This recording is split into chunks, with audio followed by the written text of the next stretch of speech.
Israel और Hamas की जंग रुकने का नाम नहीं ले रही है। अब एक नया मोड़ आया इस जंग के बीच में। हमास नेता याह्या सिनवार की कुछ समय पहले हत्या कर दी थी। इजराइल ने टारगेट करके उनको मारा गया था। हमास नेता याह्या सिनवार की मौत के बाद इजराइल डिफेंस फोर्स ने एक नया खुलासा किया है। आईडीएफ ने कहा है कि उसको सिनवार के ठिकाने का पता फरवरी में ही चल गया था, लेकिन सिनवार इजरायली सेना को बार बार चकमा दे रहा था, बार बार कामयाब हो रहा था। वो आईडीएफ कई बार सिनवार के बेहद करीब पहुंच गई थी, लेकिन हर बार किसी ना किसी तरीके से वो बाल बाल बच जाता था।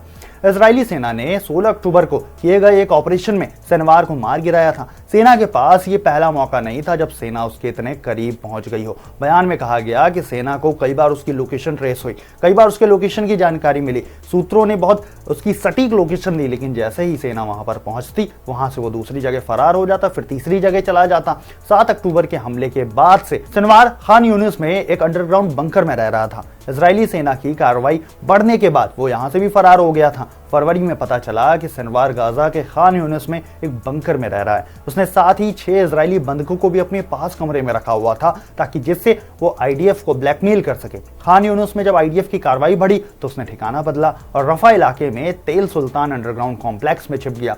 इसके अलावा आईडीएफ ने सिनवार की एक 6 अक्टूबर की तस्वीर भी जारी की, जिसमें वो बैग लेकर टनल से जाता हुआ दिख रहा है। सेना का कहना है कि सिनवार पिछले 1 साल से टनल में अपने परिवार के साथ रह रहा था।